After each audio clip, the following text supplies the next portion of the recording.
David couldn't believe he was finally holding the keys to his own house. After 10 years of saving every penny, working double shifts and living in tiny apartments, he was about to walk into his dream home. The house wasn't huge, but it was perfect. 2 bedrooms, a nice kitchen, and a backyard where he could finally plant the vegetable garden he'd been dreaming about. Willowbrook Heights was the kind of neighborhood he'd driven through as a kid, pressing his face against the car window and wondering what it would be like to live there. Tree-lined streets, perfectly trimmed lawns, and houses that looked like they belonged in magazines. His mom would have been so proud to see him here. She'd passed away 2 years ago, but he knew she was watching somewhere, probably telling everyone about her son who made it. The moving truck pulled up right on schedule that Saturday morning. David had hired professionals this time because he wanted to start things right. No borrowed pickup trucks or friends carrying furniture up 3 flights of stairs. He was a homeowner now, and he wanted to act like it. As the movers started unloading boxes, David noticed a woman across the street watering her flowers. She had short gray hair and wore a pink cardigan despite the warm weather. When their eyes met, she gave a small wave. David waved back enthusiastically, hoping to make a good first impression. The woman watched for a few more minutes before going back inside. By lunchtime, David had most of his stuff inside. The house still smelled like fresh paint, and every room echoed when he walked through it. He decided to take a break and grab some lunch from the deli he'd spotted on the main road. Maybe he'd pick up some cookies or something to introduce himself to the neighbors later. When he got back, he found a note tucked under his windshield wiper. Written in careful handwriting, it read, "Welcome to the neighborhood. Please remember that trash cans must be stored behind houses, not visible from the street. Thank you, Willowbrook Heights HOA." David looked around, confused. His trash cans were still empty and sitting in his garage. He shrugged it off and went back to unpacking.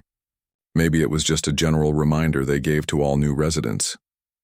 That evening, while setting up his home office, David heard voices outside. Through his window, he could see 3 women standing on the sidewalk looking toward his house. One of them was the lady in the pink cardigan from earlier. They seemed to be having an intense conversation, occasionally pointing in his direction. David felt a knot form in his stomach. He'd dealt with this before. Being one of the few black people in predominantly white spaces always came with a certain level of scrutiny. He'd learned to navigate it in college, at work, and in his previous neighborhood. But he'd hoped things might be different here. After all, he'd paid the same price for his house as everyone else. The next morning, David decided to introduce himself properly. He'd baked cookies the night before using his grandmother's recipe. They weren't perfect, but they smelled amazing and tasted even better.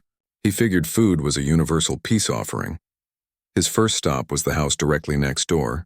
A friendly elderly man named Frank answered the door. Frank seemed genuinely happy to meet him and invited him in for coffee. They talked for almost an hour about the neighborhood, local restaurants, and the best place to get his car serviced. Frank mentioned that most people here kept to themselves but were generally nice once you got to know them. Encouraged by this warm reception, David walked across the street to the pink cardigan lady's house. The yard was immaculate, with flowers arranged in perfect rows and not a single weed in sight. Even the garden gnomes looked like they'd been dusted recently. When the door opened, David found himself face to face with the woman from earlier. Up close, she looked to be in her early 60s. With sharp blue eyes and the kind of permanent frown that suggested smiling was against her religion. "Hi there," David said, holding up the plate of cookies. "I'm David Johnson. I just moved in across the street. Thought I'd introduce myself and bring you some homemade cookies." The woman looked him up and down slowly, then glanced at the cookies like they might explode.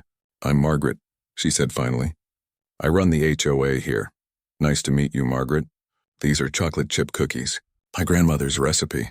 Margaret didn't reach for the plate. Instead, she stepped out onto her porch and closed the door behind her. "Mr. Johnson, let me be clear about something. This is a quiet, family-oriented neighborhood. We have certain standards here that everyone is expected to maintain." David nodded, though he wasn't sure where this was going. "Of course. I want to be a good neighbor." "Good," Margaret said, pulling a small notebook from her cardigan pocket.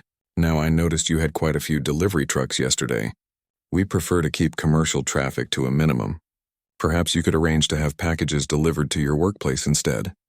David blinked. Those were just moving supplies and some furniture I'd ordered online. I'm pretty much done with all that now. Margaret made a note in her book. Also, your garage door was open until almost 9 p.m. yesterday. We like to keep the neighborhood looking tidy. Garages should remain closed unless you're actively using them. I was unpacking, David explained, feeling defensive. I needed to sort through boxes. Margaret wrote something else down. And one more thing. I noticed your car's music was quite loud when you pulled into your driveway last night. David tried to remember. He'd been listening to jazz and he was pretty sure the volume had been normal. I'm sorry if it bothered you. I'll keep it down. Margaret snapped her notebook shut. See that you do. We've worked hard to maintain the character of this neighborhood. I'm sure you understand. There was something in the way she said character that made David's skin crawl. He'd heard that tone before. It was the same one his college roommate's mother had used when she'd suggested he might be more comfortable at a different school. The same one his coworker had used when explaining why David probably wouldn't fit in with the company softball team. I understand, David said quietly. I just want to be a good neighbor. Margaret took the plate of cookies, but David noticed she held it away from her body, like she wasn't planning to eat them. I'm sure you do. Welcome to Willowbrook Heights. As David walked back across the street, he felt Margaret's eyes on his back. When he reached his front door, he turned around. She was still standing on her porch, watching him. Even from that distance, he could see her writing in her little notebook again. That night, David sat in his new living room, surrounded by half-unpacked boxes, and wondered what he'd gotten himself into. He'd worked so hard to get here, to prove that he belonged in a neighborhood like this. But Margaret's cold reception had him questioning whether some barriers were harder to break than others. He thought about his mom again, about how proud she'd been when he'd told her about buying the house. She'd always taught him to kill people with kindness, to prove the doubters wrong through his actions rather than his words. Maybe Margaret just needed time to get used to having a new neighbor. Maybe things would get better. David had no idea how wrong he was. 3 weeks into living in his new house, David started noticing something strange. Packages weren't showing up when they were supposed to. At first, he figured it was just the usual delivery mix-ups that happened when you moved to a new address. Mail carriers needed time to learn the routes, and sometimes things got delivered to the wrong house. But when his new coffee maker didn't show up on the day it was promised, David started paying closer attention. He'd taken the day off work specifically to receive it, since it required a signature.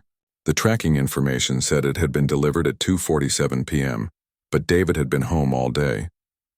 No one had knocked on his door. He walked around his property, checking behind bushes and under the porch steps. Sometimes delivery drivers got creative with hiding spots, but there was nothing. He called the shipping company, and they insisted the package had been delivered to the correct address. The driver had even taken a photo, they said, though they couldn't email it to him right away due to technical issues. 2 days later, the same thing happened with a book he'd ordered. Then it happened again with some replacement parts he'd needed for his lawnmower. Each time, the tracking showed successful delivery, but David never saw the packages. He started wondering if kids in the neighborhood were swiping packages for fun. It happened all the time in his old apartment complex. But Willowbrook Heights seemed too quiet and well-monitored for teenage pranks. Plus, these weren't expensive electronics that would tempt thieves. Who steals coffee makers and gardening books? David decided to test his theory. He ordered something small and cheap, a phone charger that cost $12. Then he made sure to be near his front window all day, keeping an eye on the street. At 11:30 a.m., he saw the familiar brown delivery truck pull up. The driver grabbed a package, walked to David's front door, and left it on the doormat. David watched through his window as the truck drove away. Perfect. Now he'd go grab his package and put this mystery to rest. But when David opened his front door 30 seconds later, the package was gone. His heart started racing. Someone had taken his package in the 30 seconds between the delivery truck leaving and him opening his door. That meant someone was actively watching his house, waiting for deliveries. This wasn't random theft. So this was targeted. David looked up and down the street, but everything seemed normal. Margaret was in her front yard, deadheading roses with the same intense focus she brought to everything. A few houses down, someone was washing their car. Birds were singing. It looked like the most peaceful neighborhood in the world. That weekend, David decided to investigate. He walked around the neighborhood, chatting with neighbors and casually asking if anyone else had experienced package theft. Most people seemed genuinely surprised by the question. Frank, his elderly neighbor, said he'd lived there for 15 years and never had a single package go missing. "Have you thought about getting one of those doorbell cameras?" Frank suggested. "My daughter got me one last Christmas. I can see everything that happens on my front porch even when I'm not home." David liked that idea. If someone was stealing his packages, a camera would catch them in the act. He ordered a video doorbell that same day, making sure to have it delivered to his office instead of his house. Installing the camera was easier than he'd expected. Within an hour, he had a clear view of his entire front porch and part of the street. He could even watch the live feed from his phone while he was at work. For the first time in weeks, David felt like he was taking control of the situation. He didn't have to wait long to catch the thief in action. 3 days after installing the camera, David got a notification on his phone. Someone was on his front porch. He was in a meeting at work, but he quickly opened the app to check the live feed. The delivery driver was just walking back to his truck after dropping off a package. David smiled, knowing he'd finally have proof of what happened next. He watched as the delivery truck disappeared down the street. His package sat alone on the doormat, a small brown box containing the replacement filter for his coffee maker. The street looked empty and peaceful. Then Margaret appeared in the frame. David's stomach dropped as he watched his HOA president walk casually across the street, like she was just out for a morning stroll. She looked around carefully, checking to make sure no one was watching, then walked right up to David's front door. Without any hesitation, Margaret picked up his package and tucked it under her arm. She stood there for a moment, reading the shipping label, then turned and walked back to her house like nothing had happened. David stared at his phone screen in disbelief. Margaret, the woman who'd lectured him about neighborhood standards and keeping up appearances, was stealing his packages. The same woman who'd complained about his delivery trucks was actively intercepting his deliveries. He immediately saved the video to his phone and made backup copies. His hands were shaking as he watched the footage again. There was no mistaking what had happened. Margaret had clearly and deliberately stolen his package. But David's shock quickly turned to anger as he realized this had probably been going on since his first week in the neighborhood. Margaret had been watching his house, timing her thefts to coincide with delivery schedules. She'd probably taken hundreds of dollars worth of his belongings. David left work early and drove straight home. He needed to confront Margaret, but he wanted to do it the right way. He'd be calm and professional. He'd show her the video evidence and ask for his belongings back. Maybe there was some misunderstanding he wasn't seeing. Margaret's house looked just as perfect as always when David knocked on her door. The same garden gnomes, the same precisely trimmed hedges, the same disapproving expression on Margaret's face when she opened the door. "Mr. Johnson," she said, not bothering to hide her irritation. "What can I do for you?" "Hi, Margaret. I wanted to talk to you about my packages. I have some video footage I think you should see." Margaret's expression didn't change, but David noticed her grip tighten on the door handle. "I'm not sure what you mean." David pulled out his phone and showed her the video. "This is from my doorbell camera. It shows you taking a package from my front porch this morning." Margaret watched the footage without saying anything. When it finished, she looked up at David with the same cold stare she'd given him on his first day in the neighborhood. "Mr. Johnson, I was cleaning up the neighborhood. These packages sit on porches for hours, making our street look untidy. I was simply relocating them to a safer location." David couldn't believe what he was hearing. "You were relocating them? To where?" "I keep them in my garage until residents can collect them properly. It's a service I provide to maintain neighborhood standards. But you never told me you had my packages. I've been wondering where they were for weeks." Margaret shrugged. "You never asked. Besides, I was planning to mention it at the next HOA meeting. We're discussing a new policy about package deliveries." David felt his face getting hot. "Margaret, that's theft. You can't just take people's mail." "I'm not taking anything," Margaret said firmly. "I'm temporarily relocating abandoned property." "There's a difference. Abandoned?" "The package was on my porch for 30 seconds. Margaret's voice took on the same condescending tone she'd used during their first meeting. "Mr. Johnson, perhaps if you arrange to have your packages delivered at more appropriate times or to your workplace like I suggested, we wouldn't have this problem." Your excessive deliveries are disrupting the character of our neighborhood. David realized he was dealing with someone who genuinely believed her own twisted logic. In Margaret's mind, she wasn't stealing. She was performing some kind of neighborhood service, protecting Willowbrook Heights from the chaos of David's online shopping habits. "I want my packages back," David said simply. Margaret considered this for a moment. "Fine. But in the future, I expect you to be more mindful of how your deliveries affect the rest of us. This is a respectable neighborhood, Mr. Johnson.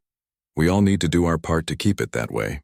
20 minutes later, Margaret returned with 4 packages, including the coffee maker David had been missing for weeks.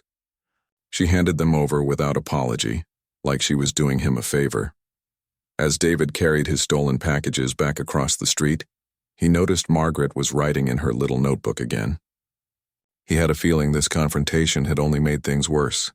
That night, David sat in his kitchen, surrounded by the packages Margaret had relocated.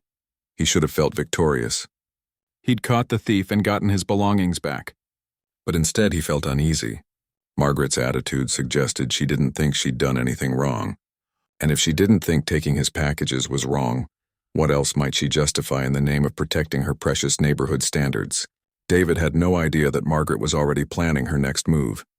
The letter arrived on a Thursday, printed on official Willowbrook Heights HOA letterhead. David found it tucked between his electric bill and a grocery store flyer, and his heart sank when he read the subject line: "Notice of violations and mandatory attendance at HOA meeting." The letter was signed by Margaret in her capacity as HOA president, and it listed a series of infractions that made David's head spin. According to the document, he was in violation of noise ordinances for playing music too loudly, landscaping codes for allowing weeds in his flower beds, and traffic regulations for having too many delivery vehicles on the street. David read through the list twice, getting angrier with each accusation. The music complaint was ridiculous. He barely played music at all, and when he did, it was at a reasonable volume. As for weeds in his flower beds, David had spent last weekend pulling every dandelion he could find. His yard looked just as good as anyone else's on the street. But the delivery vehicle complaint was what really got to him. Margaret was actually using his normal Amazon deliveries as ammunition against him, acting like getting packages delivered to your own house was some kind of neighborhood crime. The letter concluded with a demand that David attend the next HOA meeting to address these violations in person. It was scheduled for the following Tuesday at 7 p.m. in the community center clubhouse. David had never been to an HOA meeting before, but he'd heard Frank complain about them. According to Frank, they were usually boring affairs where Margaret dominated the conversation and everyone else just nodded along to avoid conflict. But this time would be different. David wasn't going to just sit there and let Margaret railroad him. He spent the weekend preparing. He printed out copies of his doorbell camera footage showing Margaret stealing his packages. He took photos of his yard from every angle, proving that it was well-maintained and weed-free.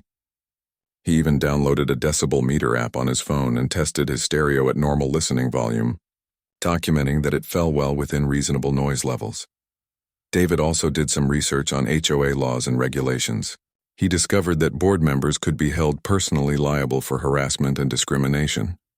They couldn't just make up rules or target specific residents without legitimate cause. Margaret might think she was untouchable, but David was learning that HOA presidents had to follow the same rules as everyone else. Tuesday evening arrived gray and drizzly. David drove to the community center with a folder full of evidence and a knot in his stomach. He'd never been good at confrontation, but Margaret had pushed him too far. It was time to stand up for himself. The clubhouse was a modest building that looked like it hadn't been updated since the 1980s. Folding chairs were arranged in a semicircle, facing a long table where the HOA board members Essie. David recognized Margaret immediately, sitting in the center chair like a queen holding court. The other board members looked to be in their 60s and 70s, and David didn't recognize any of them from his walks around the neighborhood.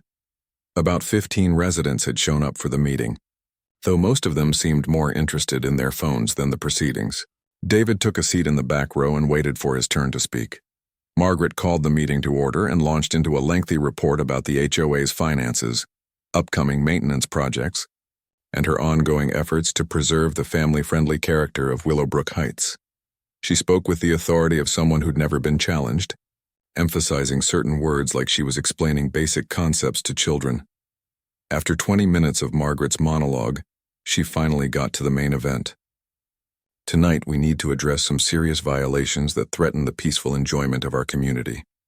Mr. David Johnson, would you please stand? David felt every eye in the room turn toward him as he got to his feet. The other residents looked curious but not particularly sympathetic. He was clearly the evening's entertainment. Mr. Johnson moved into the Oakwood Drive property 4 weeks ago, Margaret announced, consulting her ever-present notebook. Since that time, we've received multiple complaints about noise violations, property maintenance issues, and excessive commercial traffic. David cleared his throat. Mrs. Margaret, I'd like to address those accusations. I have evidence that shows— Please wait until I've finished reading the complaints, Margaret interrupted. Residents have reported loud music being played at inappropriate hours, including weekday evenings and weekend mornings. There have also been reports of unsightly yard conditions and an unusually high volume of delivery vehicles that disrupt the quiet nature of our streets. One of the other board members, a thin man with wire-rimmed glasses, nodded gravely. These types of issues can really impact property values if we don't address them quickly. David felt his face getting hot.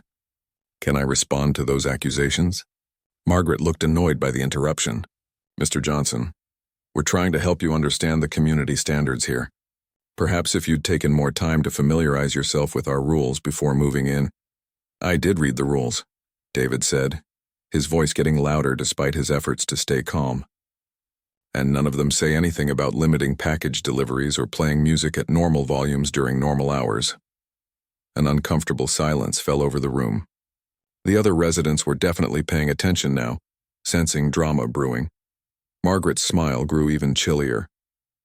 Mr. Johnson, community standards aren't always written down in black and white. Sometimes they're about being considerate of your neighbors and understanding the character of the neighborhood you've chosen to join. That last phrase hit David like a slap in the face. The character of the neighborhood you've chosen to join. It was the same coded language he'd been hearing his whole life. The polite way of saying he didn't belong.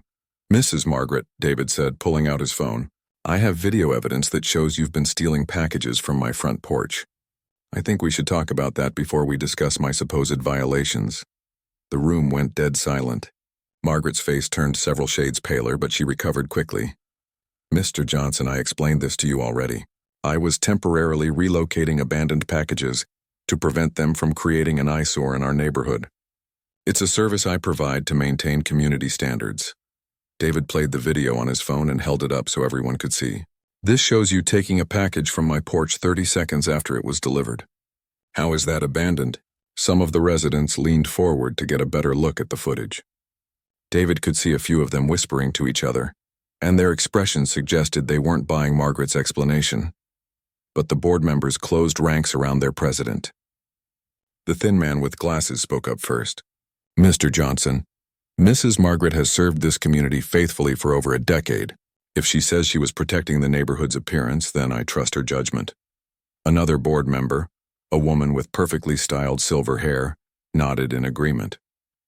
We've never had these kinds of problems before. Perhaps the issue isn't with Mrs. Margaret's methods, but with the volume of deliveries that made her intervention necessary. David couldn't believe what he was hearing. They were actually defending Margaret's package theft by blaming him for ordering too much stuff online. Let me get this straight, David said, his voice rising. You're saying it's okay for your HOA president to steal my packages because I shop online too much? Margaret regained her composure and took control of the meeting again. Mr. Johnson, your hostile attitude is exactly the kind of behavior we're trying to address. This community has enjoyed peace and harmony for many years. We won't allow that to be disrupted by residents who refuse to respect our values. The coded language was getting less coded by the minute. David looked around the room at the other residents, hoping to see some support, but most of them were avoiding eye contact. A few looked sympathetic, but no one was willing to speak up. Frank was there, sitting near the front, and he gave David an apologetic shrug. David realized that even the neighbors who might agree with him weren't going to risk Margaret's wrath by supporting him publicly. What exactly are you asking me to do? David asked. Margaret consulted her notebook again. First, we need you to arrange alternative delivery methods for your packages. Having multiple delivery trucks on our street every week is disruptive. Second, we need you to be more mindful of noise levels, especially during evening hours. Third, we expect you to maintain your property to community standards, which means addressing the weed situation in your flower beds. David wanted to scream. There was no weed situation. There had never been excessive noise, and asking him to stop having packages delivered to his own house was completely unreasonable. But looking around the room, David realized he was outnumbered. The board was united behind Margaret, and the other residents weren't going to risk getting on her bad side by defending him. Fine, David said finally. I'll take your suggestions under consideration. Margaret smiled her cold, satisfied smile. Wonderful. We'll be monitoring the situation closely to ensure compliance. If these issues continue, we may need to consider more formal enforcement measures. As the meeting moved on to other business, David sat in his chair feeling defeated. He'd come here armed with evidence and righteous anger, but Margaret had turned the whole thing around. Somehow, he was the problem neighbor, and she was the victim trying to maintain community standards. After the meeting ended, David walked out to the parking lot feeling like he'd been hit by a truck. Frank caught up with him near his car. I'm sorry about that, Frank said quietly. Margaret can be difficult. Most of us just try to stay out of her way. She stole my packages, Frank, on camera, and they acted like I was the criminal. Frank looked around nervously like he was worried Margaret might overhear. I know. But Margaret has a lot of influence here. She's been president for 8 years and she knows how to work the system.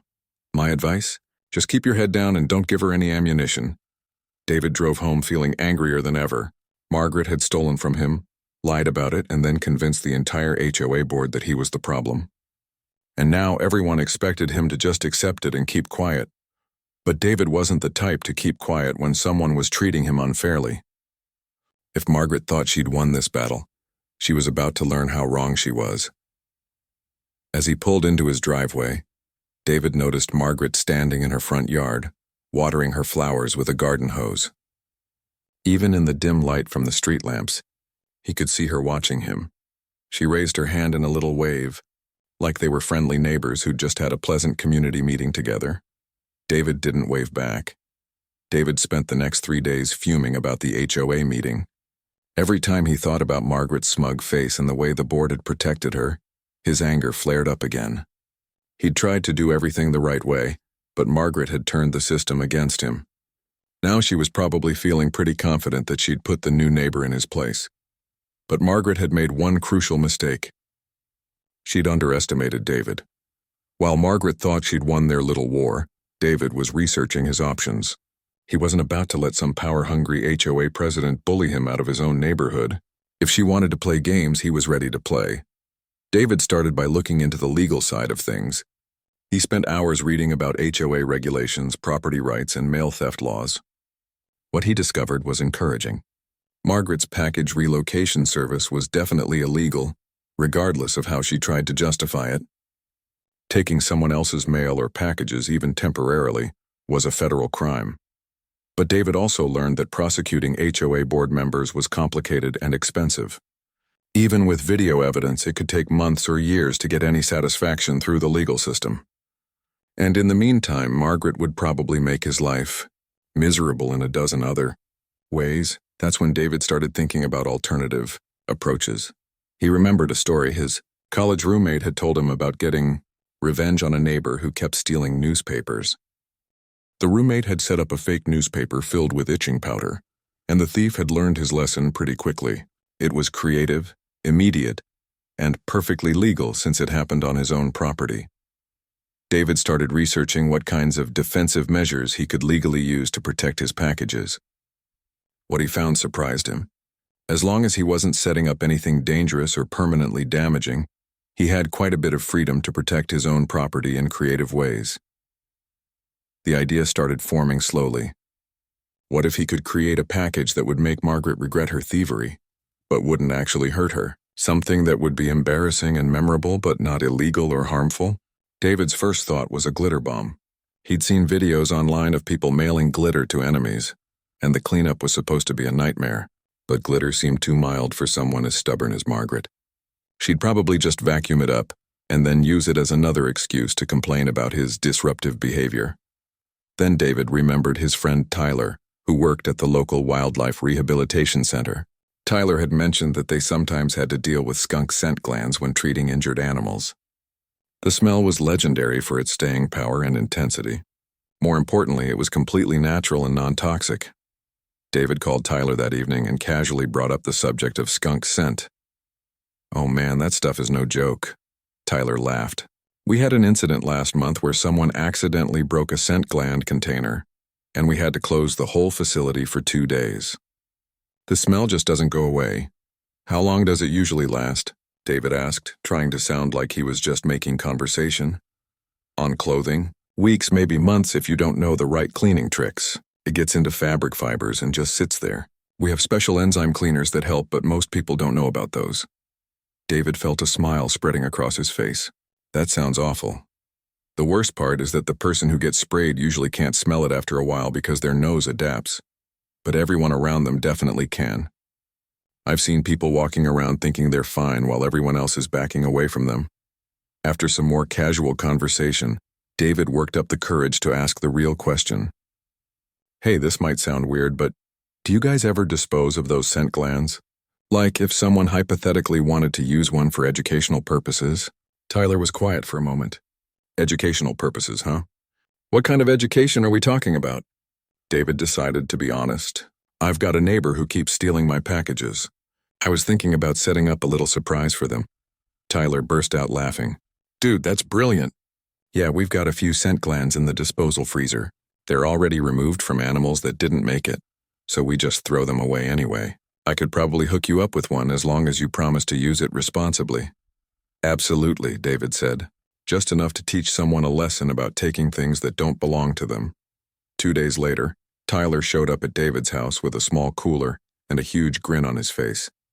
Inside the cooler was a sealed plastic container about the size of a pill bottle. "This is concentrated skunk essence," Tyler explained, handling the container like it was radioactive. "One little squeeze of this thing will clear out a city block.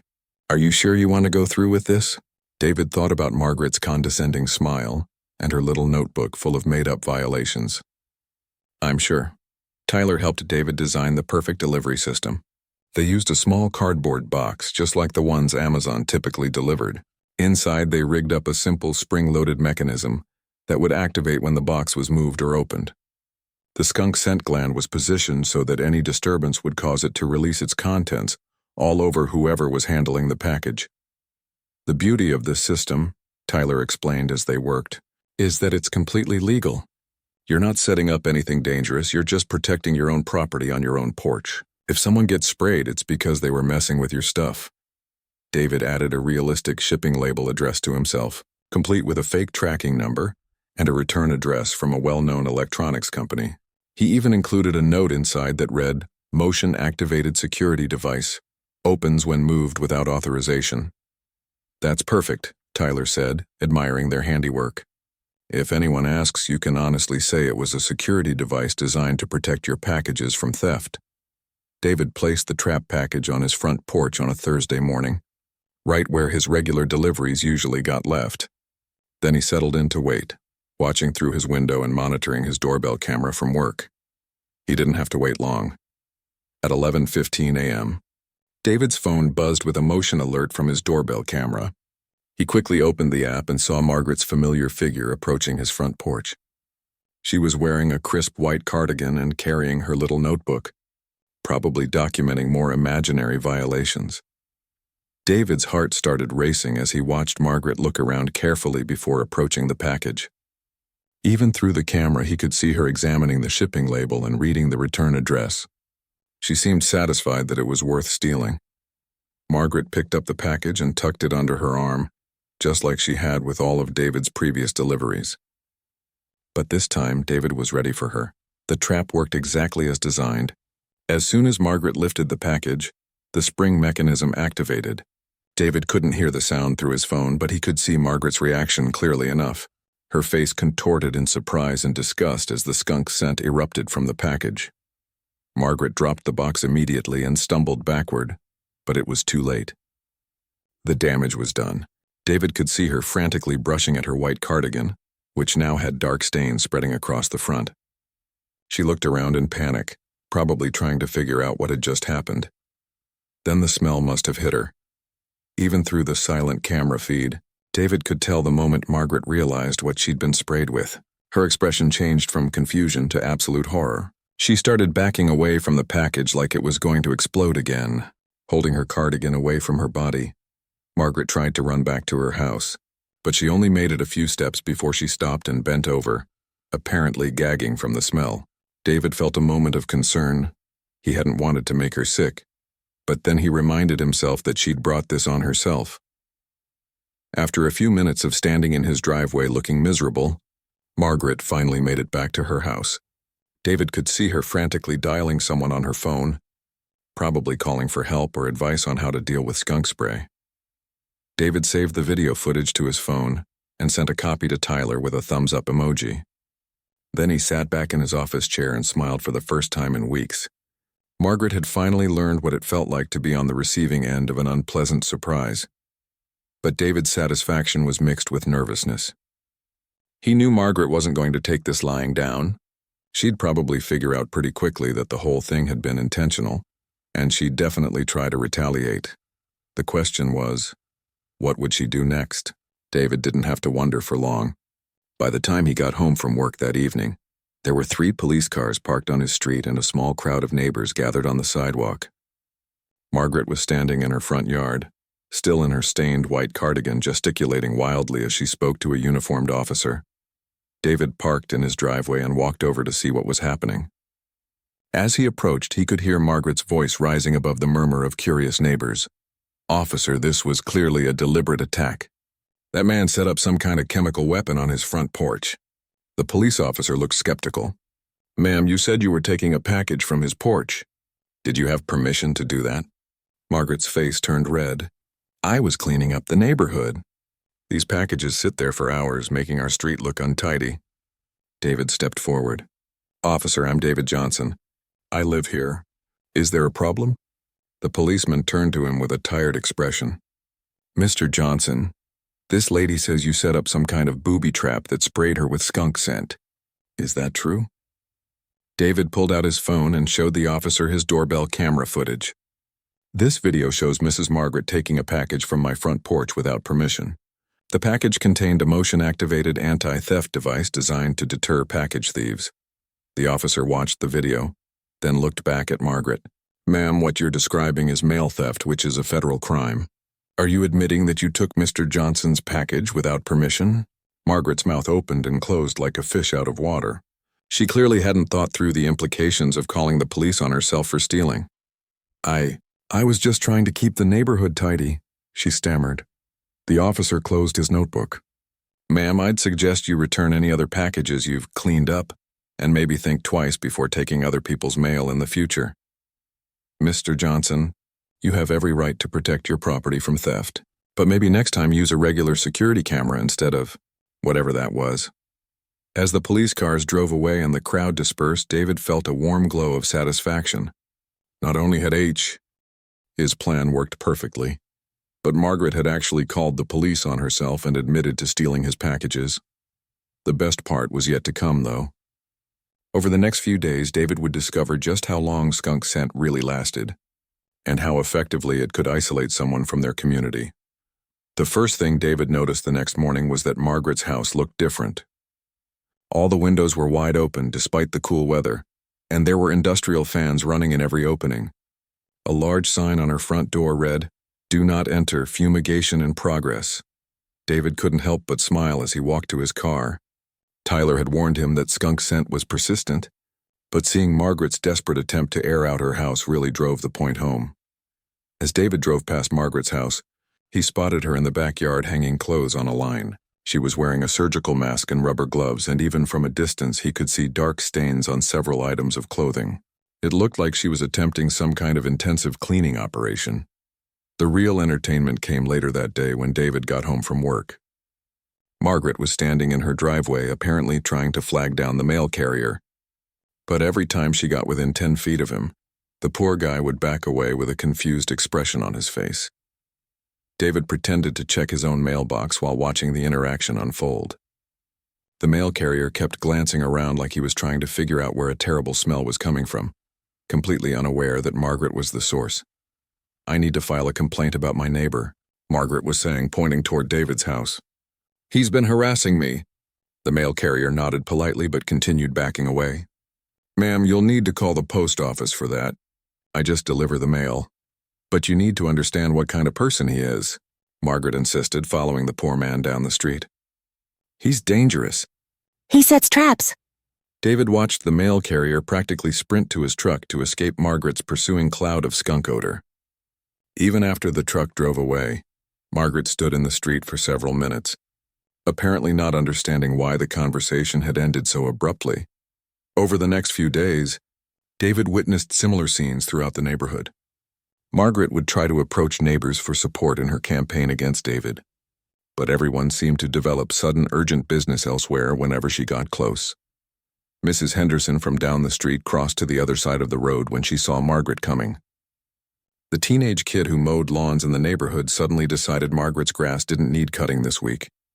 Even the grocery delivery driver left Margaret's bags at the end of her driveway instead of bringing them to her front door.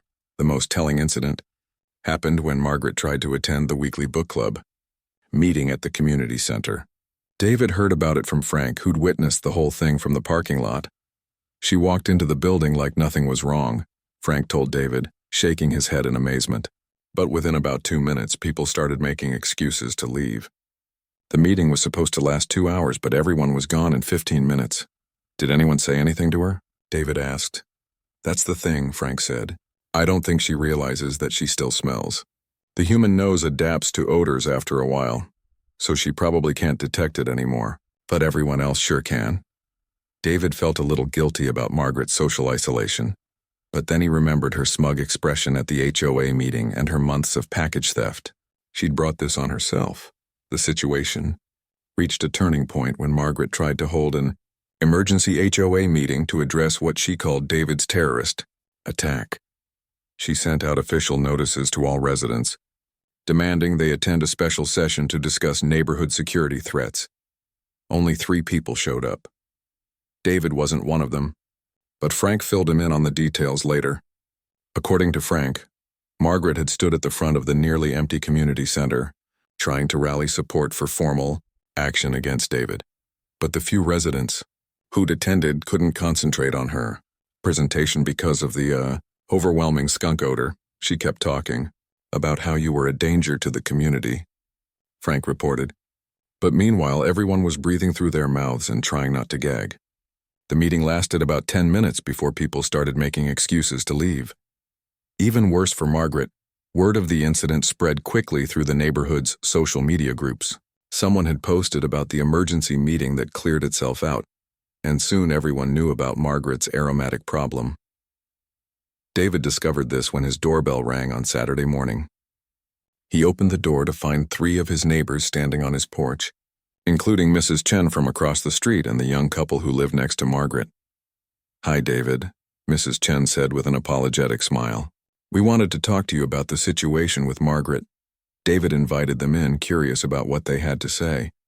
Over coffee in his living room, the real story of Margaret's reign as HOA president began to emerge.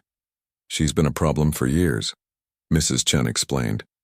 "But most of us were too intimidated to speak up. Margaret has this way of making you feel like you're the troublemaker if you question her authority."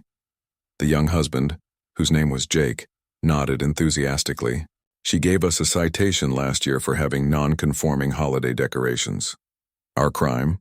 We put up Halloween decorations 3 days before October 1st. His wife Lisa added, "And she tried to fine the Petersons for painting their shutters the wrong shade of blue.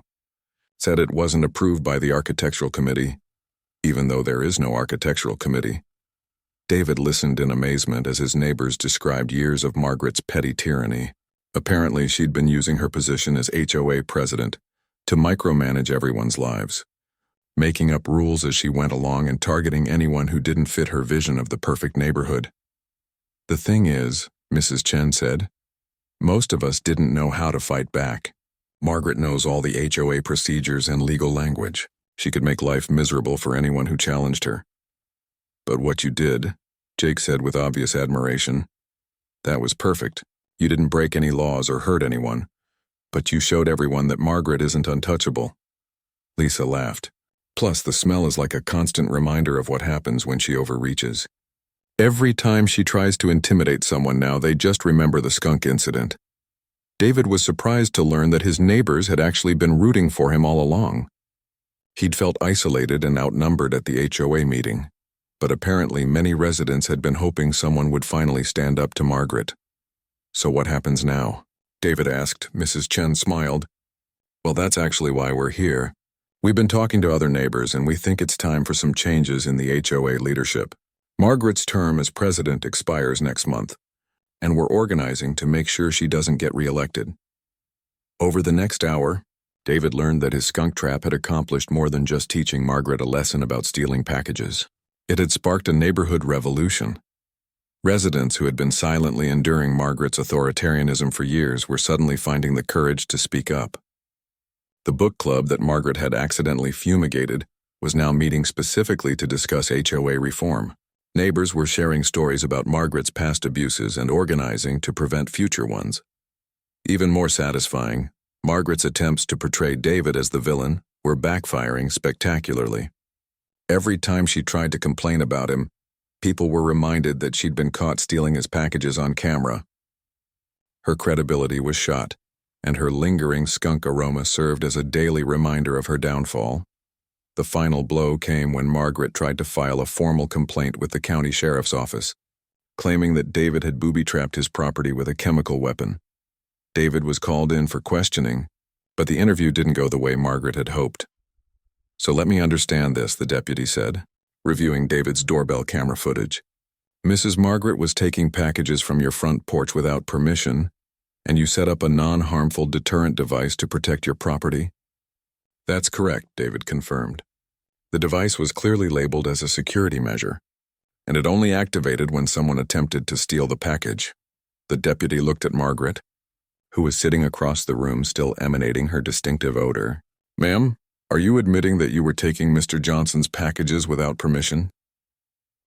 Margaret tried to explain her neighborhood cleanup service again, but the deputy wasn't buying it. Within an hour, David was cleared of any wrongdoing, and Margaret was strongly advised to stop taking other people's mail. As they left the sheriff's office, Margaret made one last attempt to intimidate David. This isn't over, she said, her voice full of venom. I'll find a way to get you removed from this neighborhood. David looked at Margaret, standing there in her stained clothes with her ruined reputation and her lingering skunk aroma, and felt nothing but pity. Margaret, he said gently, I think you've got bigger problems to worry about. He was right.